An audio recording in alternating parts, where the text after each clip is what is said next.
Well, good afternoon, and welcome everybody to the first coffee session conversation at the Riga conference. While the participants of the Riga conference are catching up over coffee, we're going to continue the conversation here. I encourage all of those who are watching us on the internet, on our live stream, to join our conversation using the hashtag on Twitter, hashtag RigaConf17, and I'll be doing my best to monitor the Twitter feed and feel free to add some questions or comments for our conversation today. My name is Adam Reichardt. I'm the editor-in-chief of New Eastern Europe. It's a magazine that's based in Poland, but we focus on the issues that are very similar to those covered here at the Riga conference related to Central and Eastern Europe. And with me today is Mr. Tod Lindberg. He is a senior fellow at the Hudson Institute, specializing in national security issues and the role of U.S. leadership and U.S. foreign policy, based in Washington, D.C. Welcome, Todd. Thanks, Adam. So the title of our discussion today is Modern Leaders Breaking or Making Transatlantic Relations. And I would like to start maybe by asking you just an overarching question related to the topic. There's an undeniable rise in this sentiment of populism or illiberalism, nationalism, whatever you may want to call it, throughout the West, including in the United States. And so I would maybe like to ask for your take on this trend. How do you see it?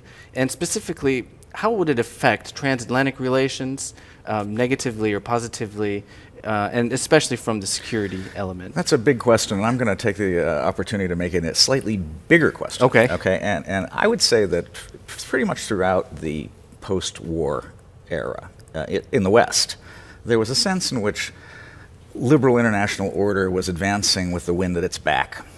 Obviously, there was a problem beyond the Iron Curtain. Obviously, there was a grave problem, and security, among other things, in the Soviet Union. But for the West, things were bubbling along. Now, we had our difficulties and we had our disagreements along the way and all that. But still, you had the sense that history was on your side in a vague sense. And after the Soviet Union collapsed, after the Warsaw Pact was gone, this feeling became even more prevalent.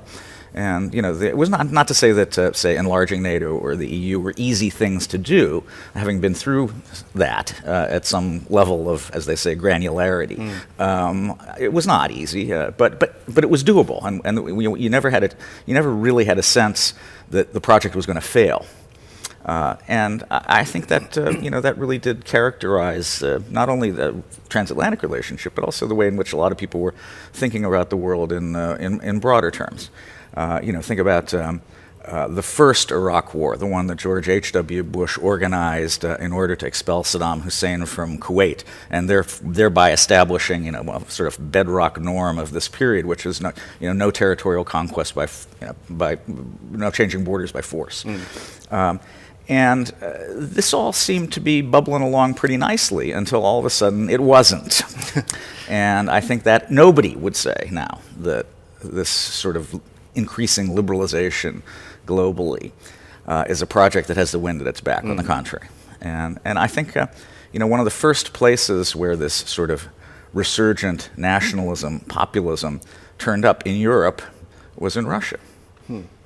And we got an indication of this with the decision of Russia to move into Georgia and Abkhazia, South Ossetia in 2008. And this was different from the experience we had. Now, maybe the Saakashvili government was imprudent and provoked this, etc., and maybe it was just a one-off thing, maybe it was just a little bump in the road, but, come 2014, it doesn't look like quite the road bump anymore. And, I asked people at the time, do we have a Putin problem or do we have a Russia problem? And I think at the time the answer I got most frequently, and that I actually think was probably true, is, this is a Putin problem. This is something that one man actually has a vision, which he articulated rather brilliantly in the Munich Security Conference. It was of a Russia that had been taken advantage of and was going to start stepping up in its own right. So what begins, though, as a Putin problem then kind of can become a Russian problem as he leads boldly, let's say, you can't deny that, and attracts support, and also does things to undermine whatever opposition might exist. So we see that first, and then but it's not the end of the story, and we also see it in the transatlantic space, and as to where it's going. We don't really know. It's not, but I don't think it would really make sense to act as if nothing had happened and just sort of reassure ourselves in the terms that we used to talk about. We talked about Europe whole, free, and at peace, and and we talked about Russia must not have a sphere of influence. We talked about nations must be able to decide their fate for themselves, and these were all things that we worked for and believed very strongly in, but they don't really quite seem to resonate with the world today. And how do you see them? I mean, in some sense, we could almost say that they are connected. This Putin problem and the changes that are taking place in terms of this kind of growth and populism. And in fact, I mean, the debate in Washington is that Russia has used, or operatives in Russia at least have used social media to influence opinions and manipulate ideas and in fact create divisions, not just internally in the U.S., but even in the transatlantic relationship. So how are those two connected, in your opinion? Well, I think you have in Putin someone who is willing to be bold in a number of different directions at the same time.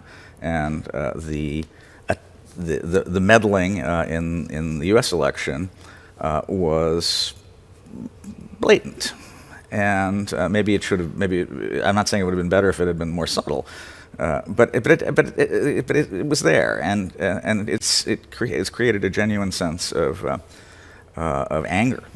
And what's really interesting in U.S. politics, there used to be a kind of a fairly balanced view of Russia, which is to say, you had Senator McCain, who was.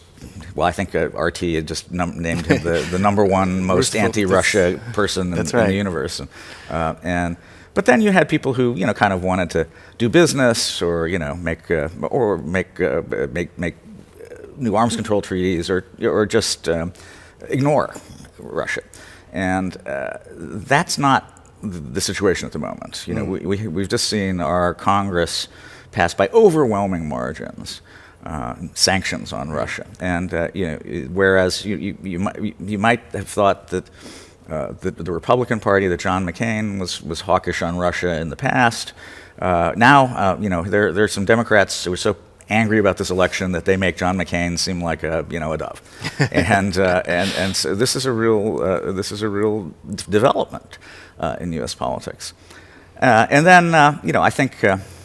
We also have to think about the way in which I don't want this to be just a conversation about the United States, but the Trump phenomenon is very real. It was a rebellion against a kind of elite consensus, and part of that was foreign policy. Right. And Trump was very, very harsh in his view of U.S. allies on the campaign trail, and this was, of course, this did not go unnoticed among U.S. allies.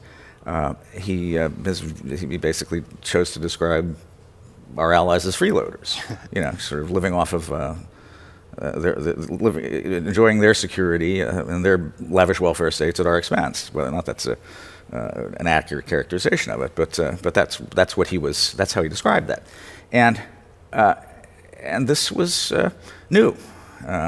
And what we didn't know from the time, although many people feared the worst, was what this was going to look like in terms of policy. And here I find a little bit of encouragement, because notwithstanding that Trump put all these commitments into question, or seemed to be doing so, it turns out that the institutions in question, that our alliances, that NATO, that our Pacific alliances, actually have something to them.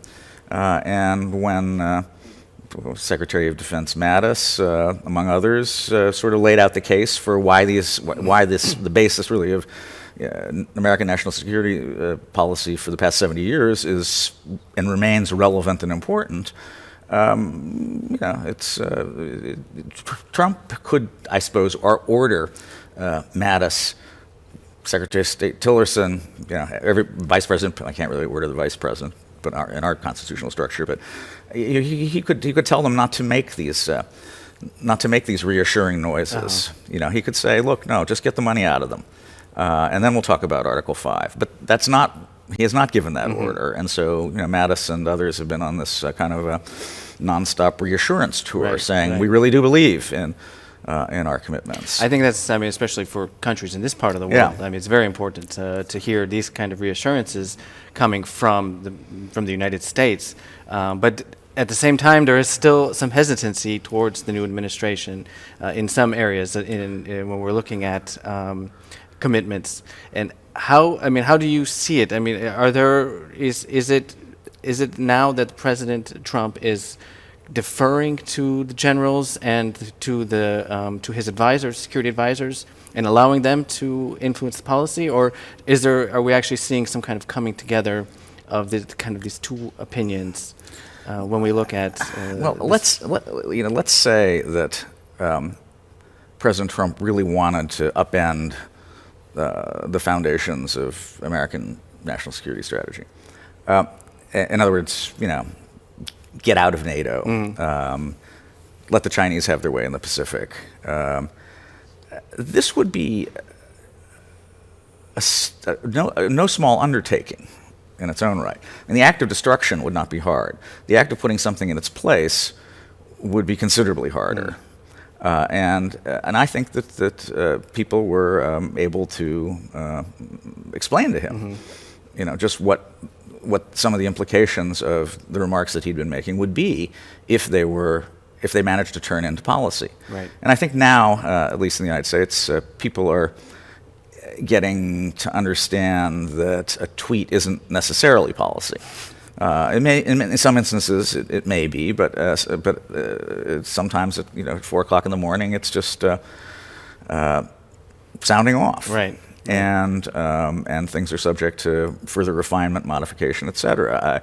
It's one thing to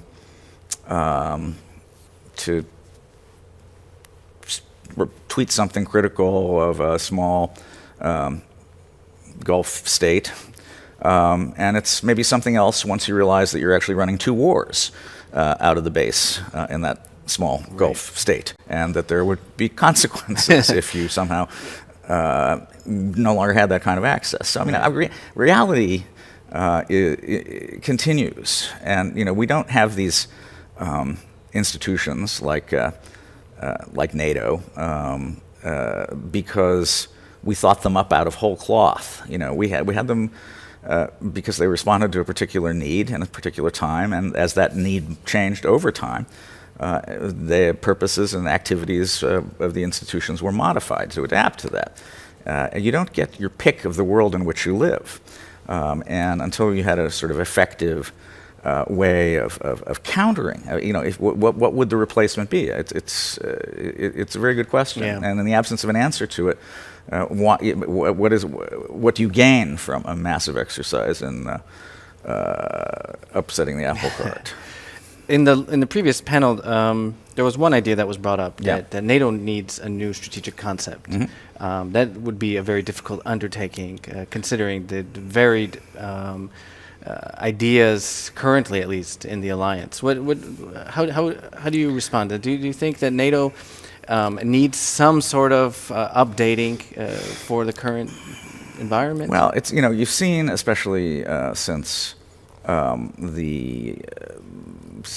the Russian business in Crimea and Donbass, a really fundamental, I think, change in threat perception. Not so much here, in the Baltics, where there's always been a higher degree of suspicion of Russia, et cetera. But I think, throughout Europe. Now, admittedly, Southern Europe has another set of issues that it's most interested in, which is all this instability in Middle East, North Africa, et cetera, the potential consequences of that.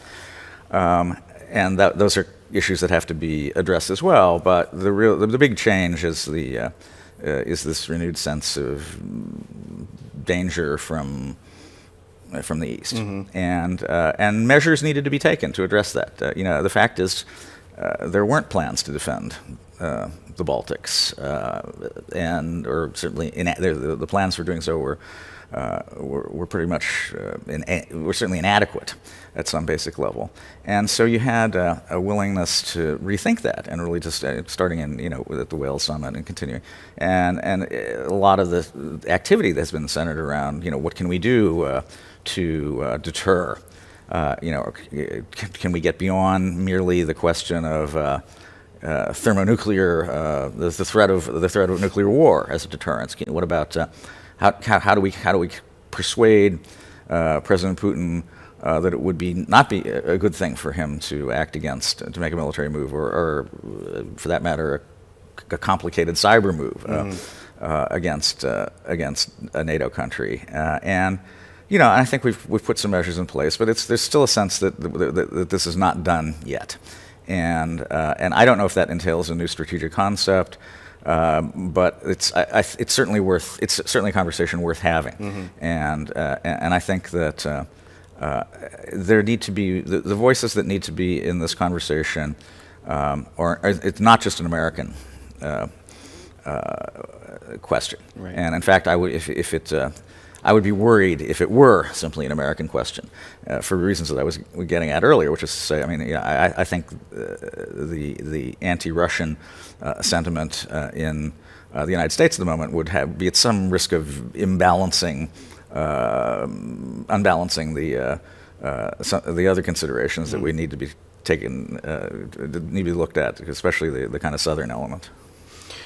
And if we look at kind of this broader view of transatlantic relations, would you say that you're positive or optimistic towards how things are going, or are there still some holes that aren't being addressed we can focus on security issues, but in general, in terms of transatlantic alliance? Well, the reason that I can sound slightly optimistic is because I'm far less pessimistic than I thought I would be at this particular moment, and but we're not out of the woods yet. Far from it. It is these new forces. We've got an interesting situation as Chancellor Merkel puts together her new government in a Bundestag that has now significant membership of the AfD. And the right-wing party, and this is going to be a new element in German politics. There are certainly some of the things that some of the people in that party have said are abhorrent, and this will be a new element for the Germans have to work with. We've obviously seen some problems in Poland and Hungary, and I think the encouraging thing that I find in the United States, at least, is that there is what didn't happen was a door didn't open through which everything then suddenly rushed. Maybe a door opened, but maybe then people started thinking about what the implications of rushing through that door would be, and maybe it doesn't hurt to have a little stress test for why we have an Atlantic alliance and why we ought to cooperate with allies. Maybe this is actually an opportunity to find areas to strengthen cooperation. If we look at there are some parallels with what's happening with, let's say, the far-right movements in France, Germany, and elsewhere. So do you think that NATO is in a position to address these as an alliance, not individual countries? Yeah, it's hard to say how. We're still dealing with minority sentiment, this sort of nationalist populist sentiment, and I think that from my point of view, we need to keep it minority. But the way to keep it minority and even to diminish its influence is, first of all, I think, to be clear in why we believe what we believe with regard to the Transatlantic Alliance, why we think cooperation is important, why collective defense is better than 20-some countries going it on their own. We need not only to be able to understand that at the elite level, we also need to explain to people why that's important. And then we probably need to look at some of the grievances that are being expressed in this populist activity. And ask ourselves, are we having a conversation that's wide enough and broad enough on issues like immigration, very thorny issues? And if not, then we need to broaden that conversation as well. Well, I guess maybe just to add briefly on that point, as we were finishing up, but these movements also, there is a kind of susceptible to manipulation, especially coming from the Russian side, to be blunt. Yes. So maybe this is an opportunity for the alliance to work together. I mean, obviously it would be undemocratic to quash ideas and movements, but if they are being inflamed and empowered by foreign forces which are looking to undermine the alliance. Yeah, I don't believe that the discourse consists merely of narrative that is disconnected, unconnected from truth and the real world. And I think there's some people who would very much like us to believe that in order to undermine the things that that we actually do believe in and have in common. Well, so we've just hit our time. Todd, thank you very much for joining me. I'm sure that the topics that we've covered are going to be continued to be discussed during the Riga conference, and I want to thank all of the participants and those who have been tuning in on the live stream to continue to follow us at the Riga conference, and we look forward to hearing from you on social media as well. Thank you very much. Thank you.